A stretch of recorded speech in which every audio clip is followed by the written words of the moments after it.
تخيلوا كده الشتا والمطرة والبرد ده محتاج إيه؟ محتاج كده أكلة تدفي قلبنا وكمان كرشنا. لمّا جرّبت الطريقة دي بجد ندمت على الطريقة القديمة اللي أنا كنت باعمله بيها، تعالوا بقى أقول لكم أكيد أنتم لمّا تشوفوا الطريقة دي عمركم ما هتعملوه بالطريقة التقليدية اللي كلنا متعودين عليها. وجبته وقطعته وسلقته وحشيته وفي الصاج رصيته، ويلا بينا ندخل ونشوف مقاديرنا إيه وطريقة تحضيرنا. يلا بينا. أول حاجة معايا جبت حلة كبيرة على النار وابتديت حطيت فيها مية وسبتها لحد ما تغلي. وجبت بقى الكرنباية، والكرنباية هنا كانت صغيرة ما كانتش كبيرة، هي باينة في الكاميرا ان هي كبيرة بس هي صغيرة. قطعت بس كده الراس من فوق الكرنباية وابتديت احطها انزلها كده في المية المغلية.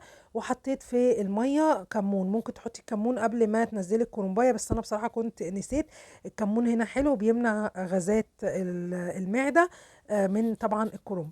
دلوقتي بقى ببتدي اسيب الكرنبايه بقلبها كده الناحيه التانية، وببتدي بقى الاقي كل ورق لما بيستوي ابتدي ان انا اشيله كده وما بسيبهوش كتير عشان ما يتهريش معانا الكرنب ويبقى يبوظ معانا، ما اعرفش ان انا احشيه. في نفس الوقت هنا بتبقى سهله معايا الكرنبايه، كل مثلا 4 دقايق ببتدي ان انا اشيل الورق اللي من فوق ويبتدي الورق اللي تحت يستوي. ودي طريقة سهلة ان انتي تقدري تسلقي بيها الكرنب بالطريقة دي، بطريقة سهلة جدا وبسيطة معاكي، وما بيكونش مهري معاكي ولا بيكون مستوي زيادة عن اللزوم. زي ما انتوا شايفين الورق اهو. وببتدي بقى بعد كده احط عليه مية علشان بقى ايه اوقف عملية التسوية، لان البخار بيخلي برضو الكرنب يستوي معانا. فببتدي بقى احطه كده في او انزل عليه ميه ساقعه عشان يوقف لي من عمليه تسويه الكرنب، وبسيبها بقى في المصفى تتصفى. ويلا بينا نعمل الخلطه بتاعه المحشي بطريقه سهله وبسيطه. جبت حله على النار حطيت فيها زيت، وكان عندي قطع كده من اللية قطعتها كده مكعبات صغيره وحمرتها مع الزيت، وابتديت انزل عليها ببصلتين كبار متقطعين صغير، او ممكن تفرميهم في الكبه. بعد ما اتحمرت معانا البصله نزلت عليها بعصير الطماطم، وبعد كده هبتدي اجيب اسيبها بقى تتسبك على النار، وابتدي اجيب حزمه شبت، حزمه كزبره، حزمه بقدونس، وابتدي ان انا اقطع كده العروش بتاعتهم واغسلها، وبعد كده ابتدي ان انا اقطعها. في ناس بتقطع الاول وبعدين تغسله زي ما انت حابه الطريقه اللي انت متعوده عليها، بس انا بحب اغسلها الاول بعدين اقطع الخضره. بألف هنا وشفا. قطعتها كده صغير، واول ما الصلصه كده اتسبكت معانا ابتديت انزل عليها بالبقدونس والشبت والكزبره، ونزلت عليها بالرز بتاعنا المصري الجميل كنت غسلاه ومصفياه كويس.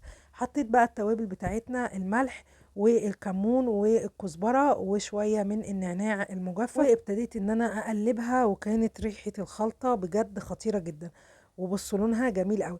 حطيت بقى هنا الخلطة بتاعتي في طبق عشان تبرد معانا شوية، وابتدي احشي الكرنب بتاعنا. هنا بقى جبت الصاج زي ما حضراتكم كده شايفين بتاع الفرن، وممكن تعملي في صينية لو انت حابة. اجيب بقى ورق الكرنب وابتدي اقطعه، بقطع بمسكها بايديا كده وابتدي اقطع العروش من فوق بالسكينة، وابتدي ان انا اقطعها كده مستطيلات بالشكل ده. بصوا بيبقى سهل معانا وطريقة سهلة ولطيفة. انا اعرف ناس بتجيب بقى الترابيزة وتفضل تقطع وتعمل الورقة دي مقاس الورقة دي، بجد هتقعدي وقت طويل. الطريقة دي بتنجز معاكي جدا جدا، وبتعمل معاكي كمية كبيرة وبتبقى خطيرة جدا. بلف بقى الورق الأخضر، طبعا احنا بنحبه جدا بيبقى طعمه حلو قوي. وببتدي بقى بلف بعد كده الورق طبعا التاني بشكل سهل كده وبسيط. بتعملي بقى الكمية اللي انت حباها. لو في عندك زيادة بتقطعيهم برضو بالسكينة، ولو الورقة مقطوعة منك تقدري تحطي عليها ورقة تانية وتلفيها. بألف هنا وشفا. وادي بقى شكله ممكن تعملوا يعني صاجين 3 4 كده، علشان يعني بجد رهيب جدا وطعمه بيبقى خطير قوي. رصيته بقى بالشكل ده، وبصوا الرصة الله عليا تحفة جدا، لوحة فنية. يلا اعملوا بقى لايك وشير للفيديو، ما بتعملوش لايك ليه؟ يلا اعملوا لايك.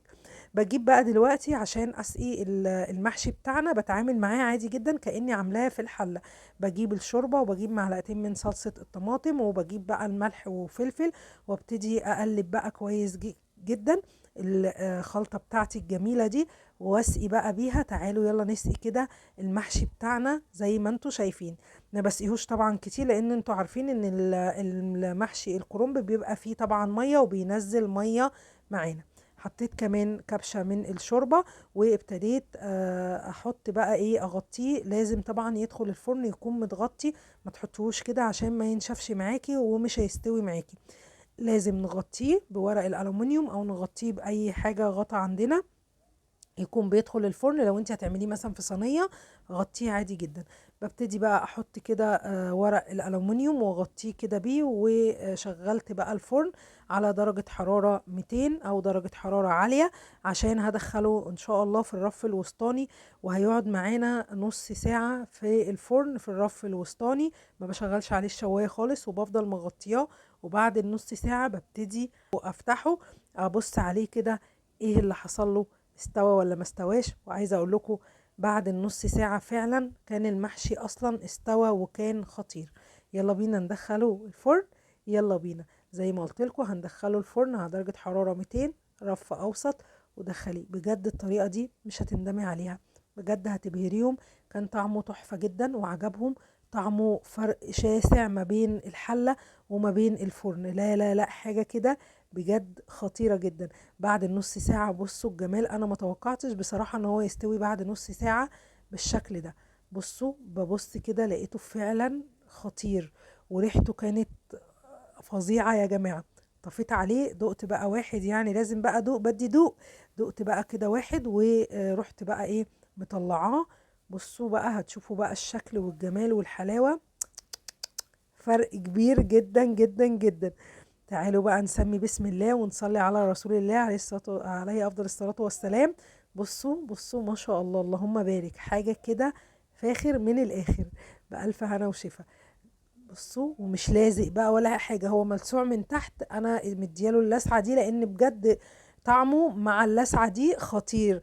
بس هتلاقوا اللي في النص بس، لان طبعا انتوا عارفين درجة الحرارة في النص بتبقى اعلى من الجناب، فبيتلسع كده لسعة. بس اللسعة دي عايزة اقول لكم بتنقله في حتة تانية خالص خالص خالص. دي كانت وصفتنا النهاردة. اتمنى يا رب الوصفة تكون عجبتكم. يا ريت لو عجبكم الفيديو ما تنسوش اللايك والشير.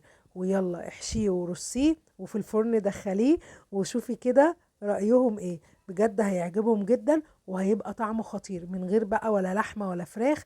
حاجة كده عظمة العظمة.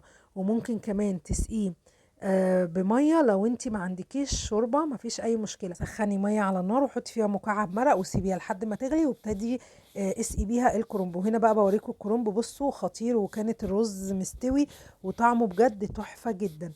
يلا دي كانت وصفتنا النهارده. اتمنى يا رب الوصفه تكون عجبتكم. يا ريت لو عجبكم الفيديو ما تنسوش اللايك والشير. كنت معاكم الشيف مي امين، واستنوني في وصفات تانية جايه كتير. باي باي.